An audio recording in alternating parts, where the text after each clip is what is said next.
ಎಲ್ಲಾ ಹಾನಿಯಿಂದ ಕೂದಲನ್ನು ರಕ್ಷಿಸುತ್ತೆ. ಬರೀ Amrut noni reach root premium hair oil. ನನಗೆ ಎರಡನೇ ಶಾಕ್ ಕೂಡ ಸಿಕ್ತು. ಏನಾ ಶಾಕ್? ಇವತ್ತು ವಿದೇಶಾಂಗ ಇಲಾಖೆಯಿಂದ ಶಾಕ್. ಈಗಾಗಲೇ ಸರ್ಕಾರ SIT ವಿದೇಶಾಂಗ ಇಲಾಖೆಗೆ ಒಂದು ಪತ್ರವನ್ನು ಬರೆದಿತ್ತು. ನೋಡಿ ನೋಡಿ ನೋಡಿ ಸ್ವಾಮಿ, ನೀವು ಕೊಟ್ಟಂತ ಡಿಪ್ಲೊಮ್ಯಾಟಿಕ್ ಪಾಸ್ಪೋರ್ಟ್ ಇಟ್ಕೊಂಡು ದೇಶ ಸುತ್ತಾ ಇದ್ದಾನೆ ಇಂಥ ಕ್ರಿಮಿನಲ್ಲು, ಮಾಸ್ ರೇಪಿಸ್ಟು, ಇಂಥವನೊಬ್ಬ ಅಕ್ಯೂಸ್ಡ್ ದೇಶ ಸುತ್ತಾ ಇದ್ರು ನೀವು ಆತನ ಡಿಪ್ಲೊಮ್ಯಾಟಿಕ್ ಪಾಸ್ಪೋರ್ಟ್ ಅನ್ನ ರದ್ದು ಮಾಡಿಲ್ಲ. ಯಾಕೆ? ಲೆಟರ್ಗಳ ಮೇಲೆ ಲೆಟರ್ ಅನ್ನ ಬರೆದಾಯ್ತು, ಪತ್ರಗಳ ಮೇಲೆ ಪತ್ರ ಬರೆದಾಯ್ತು, ಮನವಿಗಳ ಮೇಲೆ ಮನವಿ ಮಾಡ್ಕೊಂಡಾಯ್ತು. ಆದರೆ ವಿದೇಶಾಂಗ ಇಲಾಖೆ, ಕೇಂದ್ರ ಸರ್ಕಾರ ಸುಮ್ಮನೆ ಕೂತಿದೆಯಾ? ನೋ, ಇಲ್ಲ. 2 ದಿನಗಳಲ್ಲಿ ಎರಡೆರಡು ಬಾರಿ ಪ್ರಜ್ವಲ್ ರೇವಣ್ಣಗೆ ಶಾಕ್. ನಿನ್ನೆ ತಾತ, ಇವತ್ತು ವಿದೇಶಾಂಗ ಇಲಾಖೆಯಿಂದ ಮರ್ಮಾಘಾತ. ಶೋಕಾಸ್ ನೋಟಿಸ್ ಜಾರಿಯಿಂದ ಪ್ರಜ್ವಲ್ಗೆ ಟೆನ್ಷನ್ ಶುರುವಾಗಿದೆ. ಪೆನ್ ಡ್ರೈವ್ ಪ್ರಜ್ವಲ್ಗೆ ಶಾಕ್ ಕೊಟ್ಟಿದೆ ವಿದೇಶಾಂಗ ಇಲಾಖೆ. ಅತ್ಯಾಚಾರ ಆರೋಪಿ ಪ್ರಜ್ವಲ್ ರೇವಣ್ಣಗೆ ಶೋಕಾಸ್ ನೋಟಿಸ್ ಅನ್ನ ವಿದೇಶಾಂಗ ಇಲಾಖೆ ಕೊಟ್ಟಿದೆ. ಎಲ್ಲ ಸಂಸದರಿಗೆ, ಗಣ್ಯಮಾನ್ಯರಿಗೆ, ಯಾರೆಲ್ಲ ವಿದೇಶಗಳಲ್ಲಿ ಕಾರ್ಯನಿರ್ವಹಿಸ್ತಾರೋ ದೇಶದ ಈ ಸರ್ಕಾರದ ಪರವಾಗಿ ಅವರಿಗೆ ಡಿಪ್ಲೊಮ್ಯಾಟಿಕ್ ಪಾಸ್ಪೋರ್ಟ್ ಅಂತ ಕೊಡ್ತಾರೆ. ಡಿಪ್ಲೊಮ್ಯಾಟಿಕ್ ಪಾಸ್ಪೋರ್ಟ್ ಅಂದ್ರೆ ಅದರಲ್ಲಿ ಒಂದಷ್ಟು ರಿಯಾಯಿತಿಗಳು, ವಿನಾಯಿತಿಗಳು ಯಾರು ಆ ಪಾಸ್ಪೋರ್ಟ್ ಅನ್ನು ಯೂಸ್ ಮಾಡ್ತಾರೋ ಅಂಥವರಿಗಿರುತ್ತೆ. ಕೆಲವು ದೇಶಗಳಿಗೆ ವೀಸಾ ಪಡೆಯುವಂಥ ಅವಶ್ಯಕತೆ ಇರೋದಿಲ್ಲ. ಕೆಲವು ದೇಶಗಳಿಗೆ ಫ್ರೀಯಾಗಿ ಟ್ರಾವೆಲ್ ಮಾಡ್ಬೋದು. ಕೆಲವು ದೇಶಗಳಿಗೆ ಅವರಿಗೆ ಸಿಗುವಂಥ ಸವಲತ್ತುಗಳು ಹೆಚ್ಚಾಗಿರ್ತವೆ. ಈ ಥರದ ಸೌಕರ್ಯ, ಸೌಲಭ್ಯಗಳನ್ನು ಈ ಇಡೀ ಪಾಸ್ಪೋರ್ಟ್ ಒದಗಿಸುತ್ತೆ. ಅದಕ್ಕಾಗಿ ಮೊದಲನೇದಾಗಿ ಸರ್ಕಾರ ಮಾಡಿದಂಥ ಕೆಲಸ ಈ ಪಾಸ್ಪೋರ್ಟ್ ಅನ್ನು ರದ್ದು ಮಾಡಿ. ಆತ ವಿದೇಶಕ್ಕೆ ಹಾರಿದ್ದು ಇದೇ ಡಿಪ್ಲೊಮ್ಯಾಟಿಕ್ ಪಾಸ್ಪೋರ್ಟ್ ಅನ್ನು ಬಳಸಿ. ಹಾಗಾಗಿ ಈ ಪಾಸ್ಪೋರ್ಟ್ ಅನ್ನು ರದ್ದುಗೊಳಿಸಬೇಕು ಅಂತ ಸಿದ್ದರಾಮಯ್ಯನವರು ವಿದೇಶಾಂಗ ಇಲಾಖೆಗೆ, ಕೇಂದ್ರ ಸರ್ಕಾರಕ್ಕೆ ಮೊದಲ ಪತ್ರವನ್ನು ಬರೀತಾರೆ. ತ್ವರಿತವಾಗಿ ಉತ್ತರ ನೀಡುವಂತೆ ಪ್ರಜ್ವಲ್ಗೆ ಶೋಕಾಸ್ ನೋಟಿಸ್ ಅನ್ನ ವಿದೇಶಾಂಗ ಇಲಾಖೆ ಈಗ ಕೊಟ್ಟಿದೆ. ಪ್ರಜ್ವಲ್ ಪಾಸ್ಪೋರ್ಟ್ ರದ್ದತಿಗೆ SIT ಪತ್ರದ ಬೆನ್ನಲ್ಲೇ ಈ ನೋಟಿಸ್ ಕೊಡಲಾಗಿದೆ. ಪ್ರಜ್ವಲ್ ಡಿಪ್ಲೊಮ್ಯಾಟಿಕ್ ಪಾಸ್ಪೋರ್ಟ್ ಕ್ಯಾನ್ಸಲ್ಗೆ ಒಂದು ಪತ್ರವನ್ನು ಬರೆದಿದ್ರು SIT ಅಧಿಕಾರಿಗಳು. ಸರ್ಕಾರವೂ ಒಂದು ಪತ್ರ ಬರೀತು. ಅದರ ಜೊತೆಗೆ SIT ಅಧಿಕಾರಿಗಳು ಪತ್ರ ಬರೆದಿದ್ರು. ಪಾಸ್ಪೋರ್ಟ್ ರದ್ದತಿಗೆ ಪತ್ರ ಬರೆದಿದ್ದಂತಹ ಸರ್ಕಾರ ಹಾಗೂ SIT ಅಧಿಕಾರಿಗಳು ಪತ್ರ ಸಿಕ್ಕಿದ ಬೆನ್ನಲ್ಲೇ ವಿದೇಶಾಂಗ ಇಲಾಖೆ ಶೋಕಾಸ್ ನೋಟಿಸ್ ಅನ್ನು ಜಾರಿ ಮಾಡಿದೆ. ಕಾರಣ ತಿಳಿಸಿ ನೋಟಿಸ್ ಅನ್ನು ಜಾರಿ ಮಾಡಿದೆ. ಯಾರಿಗೆ? ಪ್ರಜ್ವಲ್ ರೇವಣ್ಣ. ಇಲ್ಲೊಂದು ಸಣ್ಣ ರಾಜಕಾರಣ ಆಯ್ತು, ಇಲ್ಲ ಅನ್ನಕ್ಕೆ ಬರಲ್ಲ. ಸಿದ್ದರಾಮಯ್ಯನವರು ಲೆಟರ್ ಬರೆದ ತಕ್ಷಣ ಸರ್ಕಾರ ಹೇಳ್ತು, ಗೃಹ ಇಲಾಖೆ ಹೇಳ್ತು, ಸಚಿವರುಗಳು ಹೇಳಿದ್ರು ಕೇಂದ್ರ ಸರ್ಕಾರ ಡಿಪ್ಲೊಮ್ಯಾಟಿಕ್ ಪಾಸ್ಪೋರ್ಟ್ ಅನ್ನು ರದ್ದು ಮಾಡಬೇಕಾಗಿತ್ತು. ಕೇಂದ್ರ ಸರ್ಕಾರ ಪ್ರಜ್ವಲ್ ರೇವಣ್ಣನನ್ನ ಬಿಟ್ಕೊಡ್ತು. ಕೇಂದ್ರ ಸರ್ಕಾರವೇ ಪ್ರಜ್ವಲ್ ರೇವಣ್ಣನ ಹೋಗೋದಕ್ಕೆ ಬಿಟ್ರು. ಇವರೇ ವೀಸಾ ಕೊಟ್ಟು ತಗಳಪ್ಪ ಹೋಗ್ಬಾರಪ್ಪ ನೀನು ಅಂತ ಗಂಟು ಮೂಟೆ ಕಟ್ಟಿ ಕಳಿಸ್ಕೊಟ್ರು. ಈ ಥರದ್ದೆಲ್ಲ ಬಂತು. ಆದರೆ ಒಂದು ಸಣ್ಣ ಸೂಕ್ಷ್ಮ ಇದೆ. ಡಿಪ್ಲೊಮ್ಯಾಟಿಕ್ ಪಾಸ್ಪೋರ್ಟ್ ಕೇವಲ ಪ್ರಜ್ವಲ್ ರೇವಣ್ಣಗೆ ಮಾತ್ರ ಇರೋದಲ್ಲ. ಯಾರೆಲ್ಲ ಕೇಂದ್ರ ಸರ್ಕಾರದ ಪರವಾಗಿ ವಿದೇಶಗಳಲ್ಲಿ ಕೆಲಸ ಮಾಡ್ತಾರೋ, ಯಾರೆಲ್ಲ ಸಂಸದರಿದ್ದಾರೋ, ಕೇಂದ್ರದ ಉನ್ನತ ಹುದ್ದೆಗಳಲ್ಲಿದ್ದಾರೋ ಅವರಿಗೆ ಅವರ ಮನವಿಯ ಮೇರೆಗೆ ಈ ಡಿಪ್ಲೊಮ್ಯಾಟಿಕ್ ಪಾಸ್ಪೋರ್ಟ್ ಅನ್ನು ಕೊಡ್ತಾರೆ. ರಾಜತಾಂತ್ರಿಕ ಪಾಸ್ಪೋರ್ಟ್ ಅನ್ನು ಕೊಡ್ತಾರೆ. ಏನು ಹೊಸ್ತಲ್ಲ. ಇದನ್ನ ರದ್ದು ಮಾಡೋದು ಹೇಗೆ? ಪಾಸ್ಪೋರ್ಟ್ ಕಾಯ್ದೆ ಅಂತ ಇದೆ. ಪಾಸ್ಪೋರ್ಟ್ಗೆ ಒಂದು ಕಾನೂನು ಅಂತ ಇದೆ. ಅದಕ್ಕೆ ಒಂದು ನಿಯಮಾವಳಿಗಳು ಅಂತಿದೆ. ಆ ನಿಯಮಾವಳಿಗಳಿಗೆ ಪೂರಕವಾಗಿಯೇ ಕೆಲಸ ಆಗಬೇಕು. ಯಾರೋ ಹೇಳಿದ್ರು, ಯಾರೋ ಪತ್ರ ಬರೆದ್ರು, ಯಾರೋ ಲೆಟರ್ ಬರೆದ್ರು, ಅಧಿಕಾರಿಗಳು ಯಾರೋ ಲೆಟರ್ ಬರೆದ್ರು ಅಂದಾಕ್ಷಣ ಎಲ್ಲವನ್ನು ಕ್ಯಾನ್ಸಲ್ ಮಾಡಿಬಿಡ್ತೀವಿ, ಪಾಸ್ಪೋರ್ಟನ್ನೇ ಕ್ಯಾನ್ಸಲ್ ಮಾಡಿಬಿಡ್ತೀವಿ, ಪಾಸ್ಪೋರ್ಟನ್ನು ರದ್ದು ಮಾಡಿಬಿಡ್ತೀವಿ ಅಂತ ಹೇಳೋದಕ್ಕೆ ಬರೋದಿಲ್ಲ. ಒಂದಷ್ಟು ನಿಯಮಾವಳಿಗಳನ್ನು ಪಾಲಿಸಲೇಬೇಕು. ಯಾಕೆ ಅಂದರೆ ಕಾನೂನಿದೆ. ಸೊ ಇಲ್ಲಿ ಪಾಸ್ಪೋರ್ಟ್ ಕಾಯ್ದೆ ಏನು ಹೇಳುತ್ತೆ? ಕೋರ್ಟಿಂದ ಒಂದು ವಾರೆಂಟನ್ನು ತರಬೇಕು. ಕೋರ್ಟಲ್ಲಿ ಈತ ತಪ್ಪಿತಸ್ಥ ಅಥವಾ ಆರೋಪಿ, ಈತ ಅಬ್ಸ್ಕ್ಯಾಂಡ್ ಆಗಿದ್ದಾನೆ, ಬೇರೆ ಯಾವುದೋ ದೇಶಕ್ಕೆ ಹೋಗಿದ್ದಾನೆ, ಓಡ್ ಹೋಗಿದ್ದಾನೆ, ಅವನನ್ನು ಕರೆ ತರಬೇಕು. ನೋಡಿ ನೋಡಿ ನೋಡಿ ನೋಡಿ ಕಳ್ಳಾಟ ಆಡ್ತಾ ಇದ್ದಾನೆ, ಕಣ್ಣಾ ಮುಚ್ಚಾಲೆ ಆಡ್ತಾ ಇದ್ದಾನೆ, ಜೂಟಾಟ ಆಡ್ತಾ ಇದ್ದಾನೆ, ಅವನ್ನ ಹಿಡ್ಕೊಂಡ್ಬರ್ಬೇಕು. ಅದಕ್ಕೋಸ್ಕರ ಈತನ ಪಾಸ್ಪೋರ್ಟ್ ಅನ್ನ ರದ್ದು ಮಾಡಬೇಕು ಅಂತ ಕೋರ್ಟಿಂದ ವಾರೆಂಟ್ ಬರಬೇಕು. ಕೋರ್ಟಿಂದ ವಾರೆಂಟ್ ಇಶ್ಯೂ ಆಗುತ್ತೆ. ಆ ಇಶ್ಯೂ ಆದ ವಾರೆಂಟ್ ವಿದೇಶಾಂಗ ಇಲಾಖೆಗೆ ಹೋಗಿ ಪಾಸ್ಪೋರ್ಟ್ ಕಾನೂನಿನ ಅನ್ವಯ ಆ ಪಾಸ್ಪೋರ್ಟ್ ರದ್ದಾಗಬೇಕು. ಇದು ಕಾನೂನು. ಪ್ರಜ್ವಲ್ ಕೇಸ್ನ ಬಗ್ಗೆ ಕೇಂದ್ರ ವಿದೇಶಾಂಗ ಸಚಿವರೇ ಮಾತಾಡಿದ್ದಾರೆ. ಕೇಂದ್ರ ವಿದೇಶಾಂಗ ಸಚಿವ ಜೈಶಂಕರ್ ಫಸ್ಟ್ ರಿಯಾಕ್ಷನ್ ಅನ್ನು ಕೊಟ್ಟಿದ್ದಾರೆ. ಪಾಸ್ಪೋರ್ಟ್ ಕಾನೂನಿದೆ, ಅವರು ಅದನ್ನೇ ಹೇಳಿದ್ದಾರೆ. ಪಾಸ್ಪೋರ್ಟ್ ಕಾನೂನಿದೆ, ಕೇಂದ್ರ ವಿದೇಶಾಂಗ ಇಲಾಖೆಗೆ ಒಂದು ಪದ್ಧತಿ ಅಂತ ಇದೆ, ಒಂದು ನಿಯಮ ಅಂತ ಇದೆ.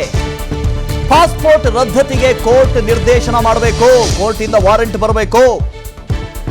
ಆ ವಾರೆಂಟ್ ಇಶ್ಯೂ ಆದ ನಂತರ, ಆ ನಿರ್ದೇಶನ ಇಶ್ಯೂ ಆದ ನಂತರ ನಮ್ಮ ಹತ್ರ ಬರಬೇಕು, ನಾವು ಪರಿಶೀಲಿಸಬೇಕು. ಕೋರ್ಟ್ ನಿರ್ದೇಶನ, ಪೊಲೀಸ್ ಮನವಿ ಮಾಡಬೇಕು. ಪಾಸ್ಪೋರ್ಟ್ ರದ್ದತಿಗೆ ಮೇ 21ರಂದು ನಮಗೆ ಮನವಿ ಬಂದಿದೆ. ಮೇ 21ನೇ ತಾರೀಕು. ಆ ಕೂಡಲೇ ನಾವು ಕಾರ್ಯಾಚರಣೆ ಶುರು ಮಾಡಿದ್ದೀವಿ. ಕರ್ನಾಟಕ ಸರ್ಕಾರದಿಂದ ಮನವಿ ಬಂದ ಕೂಡಲೇ ಕೆಲಸ ಪ್ರಾರಂಭ ಮಾಡಿದ್ದೀವಿ. ಮನವಿ ಬಂದ ಕೂಡಲೇ ನಾವು ಕಾರ್ಯಪ್ರವೃತ್ತರಾಗಿದ್ದೀವಿ. ಕೇಂದ್ರ ವಿದೇಶಾಂಗ ಸಚಿವರು ಜೈಶಂಕರ್ ಫಸ್ಟ್ ರಿಯಾಕ್ಷನ್ ಅನ್ನು ಕೊಟ್ಟಿದ್ದಾರೆ. ಮೊದಲಾಗಿ ಗೃಹ ಸಚಿವರು ಫಸ್ಟ್ ಆಫ್ ಆಲ್ ಮಾತಾಡಿದರು ಇದ್ರ ಬಗ್ಗೆ, ಇಡೀ ಪ್ರಕರಣದ ಬಗ್ಗೆ. ಇನ್ನು ಸೆಕೆಂಡ್ ಫೇಸ್ ಎಲೆಕ್ಷನ್ ಆಗಿರಲಿಲ್ಲ, ಮೊದಲ ಹಂತದ ಚುನಾವಣೆ ಮಾತ್ರ ಆಗಿತ್ತು. ಆಗ ಒಂದು ದೊಡ್ಡ ಗುಲ್ಲೆಪ್ತು, ಇಡೀ ಪ್ರಕರಣ ಬೆಳಕಿಗೆ ಬಂತು. ಪ್ರಜ್ವಲ್ ರೇವಣ್ಣ ಅಬ್ಸ್ಕಾಂಡ್ ಆದ, ಯಾವುದೋ ದೇಶಕ್ಕೆ ಓಡೋದ, ಅಡಕ್ ಕೂತ್ಕೊಂಡ, ಏನೋ ಒಂದಾದ. ಆ ತಕ್ಷಣ ಕೇಂದ್ರ ಗೃಹ ಸಚಿವರು ಇದರ ಬಗ್ಗೆ ಮಾತಾಡ್ತಾರೆ, ಇಡೀ ಪ್ರಕರಣದ ಬಗ್ಗೆ ಮಾತಾಡ್ತಾರೆ. ಕಾನೂನು ಸುವ್ಯವಸ್ಥೆ ಅನ್ನೋದು ರಾಜ್ಯ ಸರ್ಕಾರದ ಪರಿಮಿತಿಗೆ ಬರುತ್ತೆ, ರಾಜ್ಯ ಸರ್ಕಾರ ಅದನ್ನು ಗಮನಿಸಬೇಕು. ಯಾಕೆ ಓಡೋದಕ್ಕೆ ಬಿಟ್ರು? ಪ್ರಜ್ವಲ್ ರೇವಣ್ಣ ಯಾಕೆ ಓಡೋದ? ಸರ್ಕಾರ ಏನು ಮಾಡ್ತು? ಇದರ ಬಗ್ಗೆ ಕಠಿಣ ಕ್ರಮ ಆಗಬೇಕು ಅಂತ ಗೃಹ ಸಚಿವರು ಮಾತಾಡಿದ್ರು, ಪ್ರಧಾನಿಗಳು ಸ್ವತಃ ಮಾತಾಡಿದ್ರು. ಈಗ ಗೃಹ ಸಚಿವರ ಜೊತೆಗೆ ವಿದೇಶಾಂಗ ಇಲಾಖೆಯ ಸಚಿವರೂ ಕೂಡ ಫಸ್ಟ್ ರಿಯಾಕ್ಷನ್ ಅನ್ನು ಕೊಟ್ಟಿದ್ದಾರೆ. ನನ್ನ ಜೀವನದಲ್ಲಿ ನಾನು ಮಾತ್ರವಲ್ಲ, ನನ್ನ ಕೂದಲು ಕೂಡ ಆಗಿರ್ಬೇಕು ಸ್ಟ್ರಾಂಗ್ ಅಂಡ್ ಸ್ಟೈಲಿಶ್. ಬರೀ Amrut noni reach root premium hair oil ನೊಂದಿಗೆ. Reach root premium hair oil. First of all, to impound a passport is governed by an act called the Passport Act. We need a judicial, a court or a police request to do so.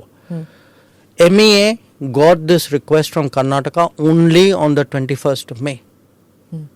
On the 21st of May. I mean, people were saying a lot of things to the press.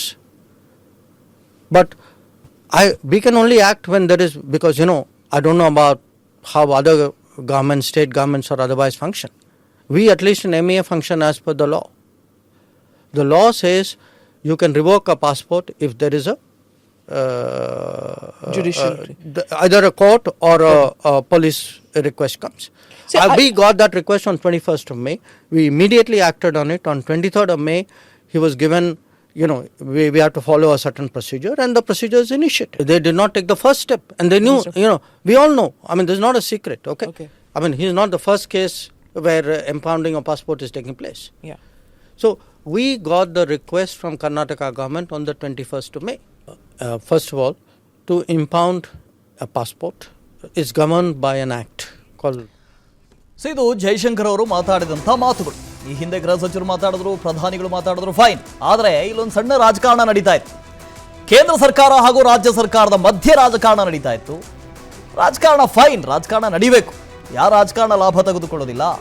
ಇಡೀ ಪ್ರಕರಣ ಬೆಳಕಿಗೆ ಬಂದ ತಕ್ಷಣ ಎಲ್ಲ ಪಕ್ಷಗಳು ನನಗೆ ಯಾವ ಲಾಭ ಸಿಗುತ್ತೆ, ನನಗೆ ಯಾವ ಲಾಭ ಸಿಗುತ್ತೆ, ನಾನು ಎಲ್ಲಿ ನನ್ನ ಪೊಲಿಟಿಕಲ್ ಗೇನನ್ನು ಹೆಚ್ಚಿಸ್ಕೊಳ್ಬೋದು, ಎಲ್ಲಿ ನಾನು ಲಾಭ ಪಡ್ಕೊಳ್ಬೋದು ರಾಜಕೀಯವಾಗಿ, ಇದರ ಬಗ್ಗೆ ಲೆಕ್ಕಾಚಾರ ಹಾಕ್ತಾರೆ ಎಲ್ಲ ರಾಜಕೀಯ ಪಕ್ಷಗಳು, ಎಲ್ಲ ನಾಯಕರು. ಇಲ್ಲೂ ಅದೇ ಆಯಿತು. ಇಲ್ಲಿ ರಾಜ್ಯ ಸರ್ಕಾರಗಳು ಕಾರ್ಯಪ್ರವೃತ್ತ ಆಗಬೇಕು, ರಾಜ್ಯ ಸರ್ಕಾರ ತನಿಖೆ ಮಾಡಬೇಕು, ಸರಿಯಾದ ದೃಷ್ಟಿಯಲ್ಲಿ ಸರಿಯಾದ ನಿಟ್ಟಿನಲ್ಲಿ ತನಿಖೆ ಮಾಡಬೇಕು ಅಂತ ಕೇಂದ್ರದ ನಾಯಕರು ಹೇಳಿದ್ರು, ಬಿಜೆಪಿಯವರು ಹೇಳಿದ್ರು. ಇದಕ್ಕೆ ಕೌಂಟರ್ ಅಂತ ಕಾಂಗ್ರೆಸ್ ಕೂಡ ಹೇಳ್ತು.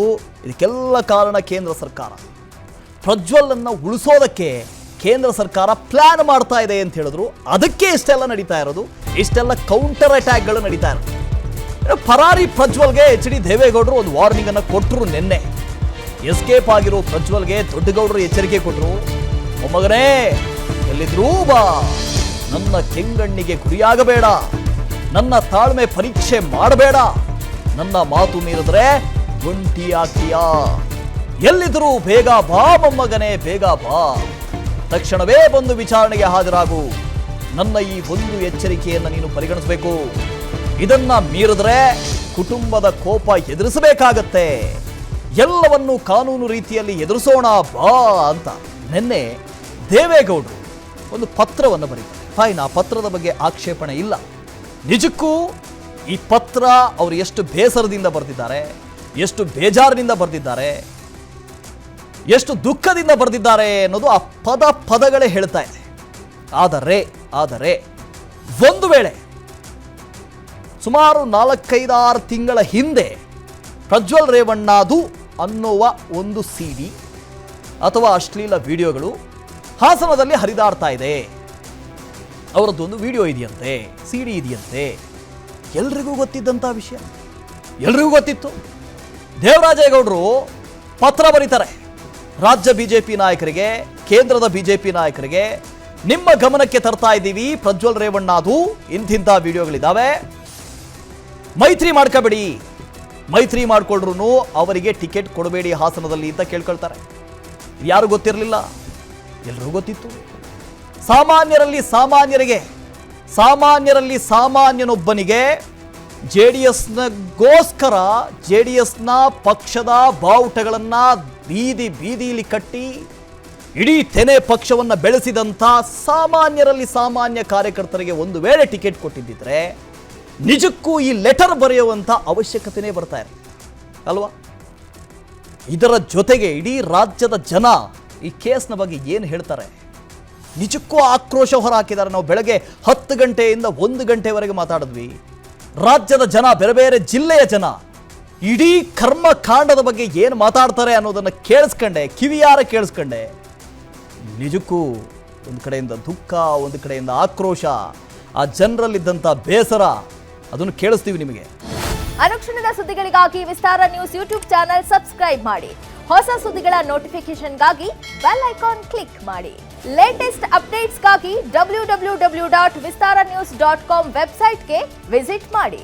ಅಂಗೈಯಲ್ಲೇ ಜಗತ್ತಿನ ಸುದ್ದಿ ತಿಳಿಯಲು ವಿಸ್ತಾರ ನ್ಯೂಸ್ ಕನ್ನಡ ಆಪ್ ಡೌನ್ಲೋಡ್ ಮಾಡಿ.